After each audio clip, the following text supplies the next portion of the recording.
So you've just heard our exclusive interview with Sinn Féin President Gerry Adams, who only 24 hours ago was released without charge from police custody for questioning in relation to the 1972 murder of Jean McConville.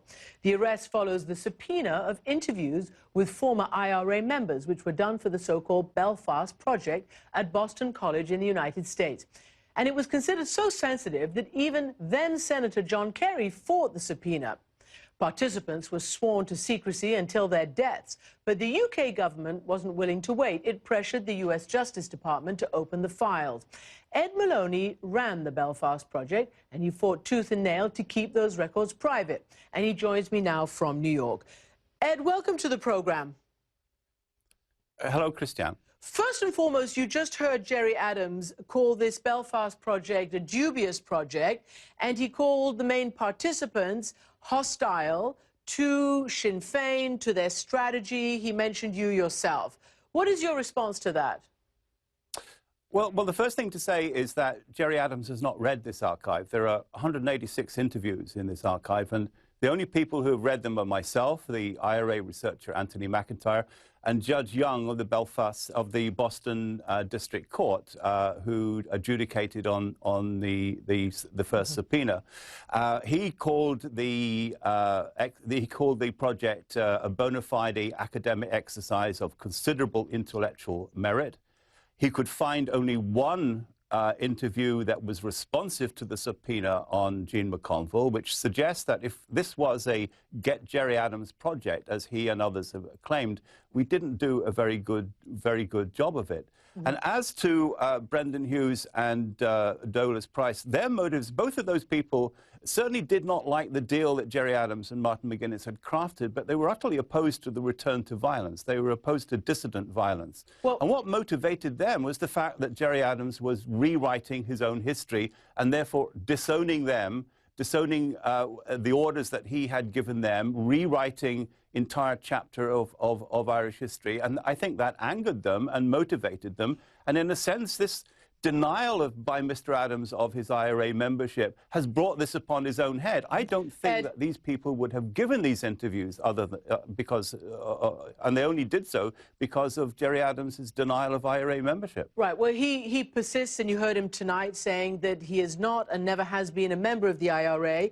But let me ask you this, because Dolores Price did give an interview in which she said revenge against Gerry Adams, and she used that word, was a great motivator for her. She said, I gave the interviews for a kind of score-settling reason. I wanted very much to put Gerry Adams where he belonged, much in the way you've just mentioned, that she wanted, and they were angry. Did that bother you when you were conducting that particular interview, plus the interview with Brendan Hughes? Well, you see, there's a very important fact about Dolores Price's interview with Boston College, is that, which is never mentioned or understood properly, I think, and that is she did not mention the Jean McConville affair in her interviews with Boston College. She talked about them in interviews with Irish papers, with CBS News, with the Sunday Telegraph. But in her interview with Anthony McIntyre, she did not mention Jean McConville or talk about her disappearance at all. I've always argued that because the subpoenas were based upon the claim that she had, they were in fact fraudulent. But that message, I'm afraid, has fallen on deaf ears. She did not talk about Jean McConville to Anthony McIntyre. That's a very important reality which needs to be understood.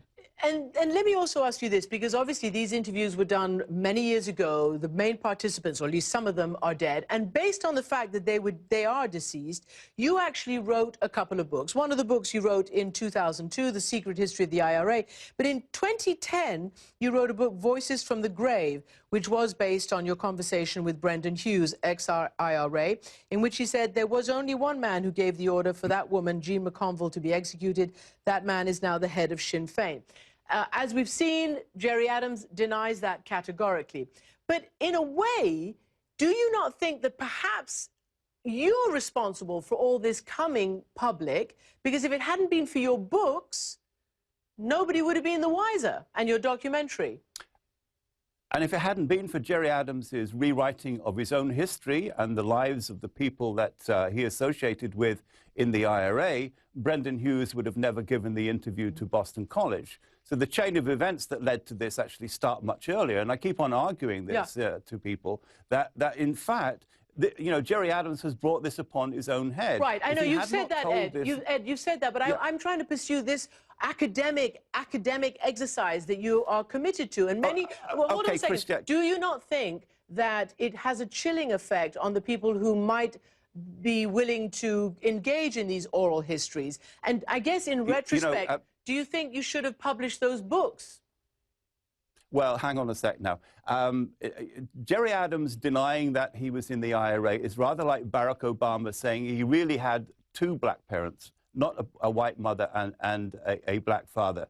And I suspect you would be one of the very first journalists, if Barack Obama came out with a statement like that, to go and investigate and expose this enormous untruth. And when a public figure like Gerry Adams, who we all know has been in the IRA, and been very senior in the IRA, makes such an extraordinary claim like that, I think we as journalists have a duty to challenge that. I mean, that's the business that we're in. It's up to governments to censor or to keep silent about certain inconvenient facts. But ourselves as journalists, when we're presented with a claim that is so atrociously untrue as that, we have to, like, at least challenge it.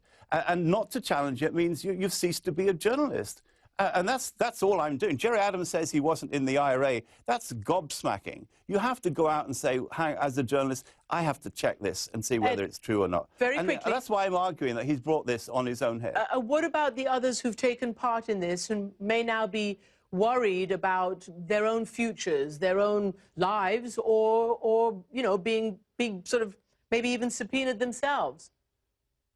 Well, thankfully, I don't think there are going to be any more subpoenas. Only one person has been charged on the basis of these interviews. I mean, after all of this business, only one interview has been found responsive to the subpoenas. The rest of the participants in this project will remain anonymous, and we will be pressing Boston College to return their interviews, to take the interviews away from this college, because it did not protect them, it did not fight for their confidentiality. So hopefully we will very soon see the end of this matter. Ed Moloney, thank you very much for joining me. My pleasure.